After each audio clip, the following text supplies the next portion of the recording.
when my mom calmly looked me in the eye and said, "We can't make your wedding. Vanessa's housewarming party is that weekend and she needs us." Something inside me finally snapped. For 32 years, I had played second fiddle to my golden child sister, but this was my wedding day.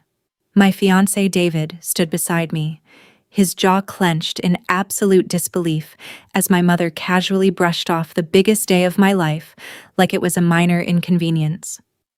I didn't cry. I didn't scream. Instead, I took a deep breath, looked her dead in the eye, and whispered 4 words that would change our family forever. "Then don't come." I didn't just accept her absence. I uninvited her, my sister, and anyone else who thought my life was a footnote. They thought I was bluffing until the RSVP deadline passed and the ultimate family meltdown began. My name is Amber, and at 32 years old, I finally realized that some family bonds are nothing more than heavy chains designed to keep you small. Growing up, our household revolved entirely around a single axis: my younger sister, Vanessa. Vanessa was the golden child, a master manipulator wrapped in a sweet smile, whose every whim was treated like a royal decree by our mother. If Vanessa wanted the biggest bedroom, it was hers. If Vanessa threw a tantrum on my birthday, my cake was cut early to appease her. I became the invisible daughter, the one expected to quietly step aside, sacrifice my happiness, and make life smooth for everyone else. For decades, I played along, desperately hoping that if I was just compliant enough, my mother would finally notice me. But then I met David. David saw me in a way my family never cared to. He loved my quiet strength, celebrated my achievements, and made me feel like I finally mattered. When he proposed on a crisp autumn evening, it felt like the beginning of a life I actually chose for myself. We spent a year meticulously planning our dream wedding, pouring our hearts, savings, and joy into every single detail. I wanted a beautiful, peaceful celebration surrounded by the people who supposedly loved me. I was naive enough to think that, just this once, my family would put aside their favoritism to stand by my side and celebrate my happiness. I had absolutely no idea. The true depth of their cruelty revealed itself on a casual Sunday afternoon when I officially handed out our custom wedding invitations. I had deliberately chosen a beautiful summer weekend, giving everyone nearly 8 months of advance notice to ensure no scheduling conflicts. My mother barely looked at the elegant card before setting it down on the kitchen counter like a piece of junk mail. She didn't offer a single word of congratulations, nor did she comment on how beautiful the design was. Instead, she immediately pulled out her phone, her thumb scrolling aggressively through her calendar while her brow furrowed in deep irritation. Before I could even ask what was wrong, Vanessa walked into the room, a smug, knowing smirk plastered across her face. "Oh, Amber, that's such a shame." Vanessa sighed, her voice dripping with that familiar synthetic pity I had grown to despise. "I just finalized the closing date on my new suburban townhouse. My massive housewarming party is scheduled for that exact same Saturday. I've already invited all my friends and colleagues." I stared at her, completely stunned. Vanessa hadn't even bought the furniture yet, let alone planned a party. This was a deliberate, calculated move to steal my spotlight. Then, my mother looked up, her expression cold and demanding. "Amber, you're going to have to postpone the wedding. Vanessa worked so hard for this house and she needs her family there to support her. Your wedding can wait a month or 2. The air in the room instantly turned to ice. I looked at my mother, then at Vanessa, waiting for one of them to burst out laughing and tell me it was just a sick, twisted joke. But their faces remained entirely serious.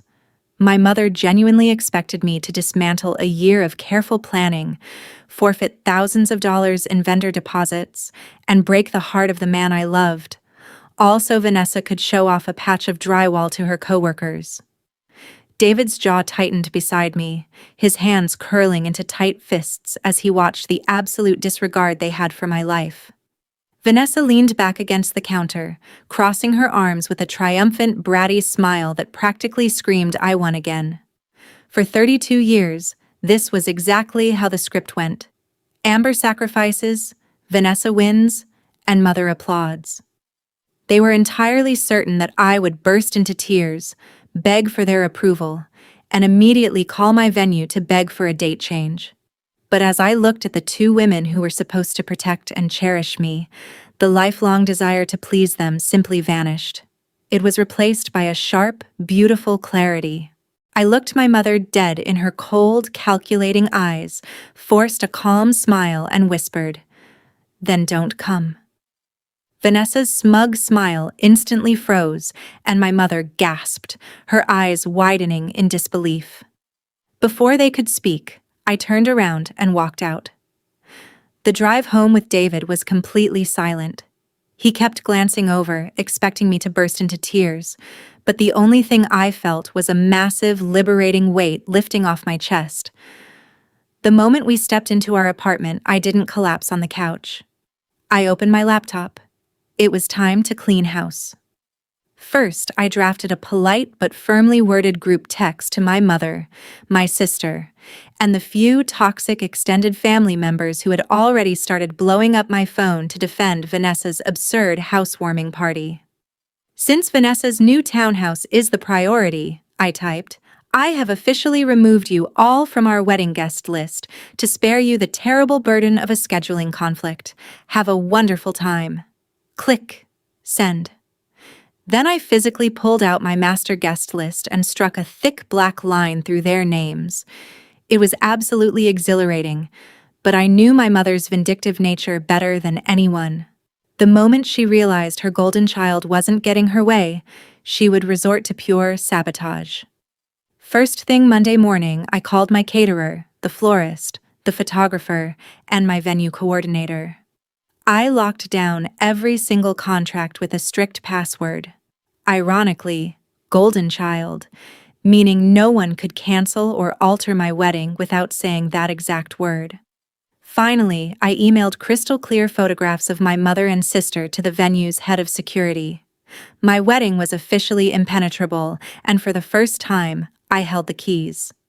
As the official RSVP deadline came and went, the absolute silence from my apartment was broken by a barrage of frantic phone calls. The family group chats had completely erupted because word had finally leaked out that my mother and sister were completely excluded from the final catering counts, seating charts, and group travel arrangements. They had spent the last few weeks convinced that my little act of rebellion was nothing more than a temporary, emotional bluff. They fully expected me to come crawling back, begging for their presence at the altar. When no apology came, the dynamic abruptly shifted from arrogant entitlement to synthetic, manufactured sympathy. My mother called me on a Tuesday evening, her voice dripping with a fake warmth that made my stomach turn. "Amber, sweetie," she began, completely pretending that the toxic kitchen confrontation had never happened. "We've decided to forgive your little emotional outburst. Vanessa has graciously agreed to move her housewarming party to the following weekend, so we can all be there for your big day. We know you're stressed, but family always comes first, right? We'll be arriving on Friday morning." I listened to her finish, marveling at how easily she tried to rewrite history and gaslight me into feeling like the villain. "You must have misunderstood me, Mom," I said, my voice completely flat and unbothered. "You didn't choose to decline. I officially revoked your invitations. The venue headcount is finalized, the security team has the guest list, and your names are not on it. Enjoy Vanessa's townhouse." I hung up before she could scream. The morning of my wedding was bathed in a brilliant, warm sunlight that felt like a quiet blessing. As I stood before the mirror in my bridal suite, surrounded by my closest friends and David's incredibly supportive family, I didn't feel a single ounce of regret. The atmosphere was completely peaceful, entirely free from the toxic anxiety that usually followed my mother and sister wherever they went. Our ceremony was absolutely flawless, When I looked into David's eyes and exchanged our vows, I knew I had chosen the right family, the one built on mutual respect and genuine love. Meanwhile, miles away, Vanessa's grand housewarming party was turning into a total and complete flop. Several extended family members had finally figured out how deeply my mother had manipulated the story, and they chose to boycott Vanessa's event entirely. Enraged by their own social failure, my mother and Vanessa decided to execute one final, desperate stunt. Midway through our reception, my phone began vibrating frantically on the bridal table. Our venue security coordinator quietly approached David and me, leaning in to inform us that two women matching the photographs we provided were currently throwing an absolute tantrum in the parking lot. They had tried to force their way past the front gates, demanding to speak to the manager, only to be firmly turned away by our hired guards. The text messages my mother sent from her car were utterly pathetic, shifting from vicious curses to desperate pleas about how families should never lock each other out. I didn't even reply. I simply blocked their numbers, turned back to my husband, and walked out onto the dance floor. 3 months have passed since that unforgettable day, and my life has settled into a beautiful, uninterrupted peace. Standing up to my family was the hardest thing I've ever done, but it was also the exact moment my real life began.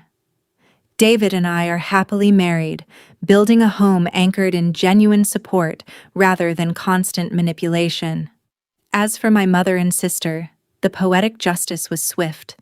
Vanessa's desperate financial overreach caught up with her, and without my quiet compliance to absorb the family's stress, their toxic relationship has completely turned inward. They are now constantly bitter, trapped in the very cycle of drama they tried to inflict on me. I look back at the invisible 32-year-old girl I used to be, and I am so deeply proud of her for finally breaking those chains. I realize that family isn't defined by bloodlines or obligation. It's defined by the people who choose to show up for you when it truly matters. Now, I'm incredibly curious about all of you who have listened to my journey today. What would you have done if you found yourself standing in my exact shoes on that Sunday afternoon? Would you have postponed your dream day, or would you have walked away too? Comment below with the city you are watching from, so I can see exactly how far my story has traveled. I'm also leaving 2 other shocking stories on the final screen that are absolute channel favorites. Thank you so much for watching until the very end.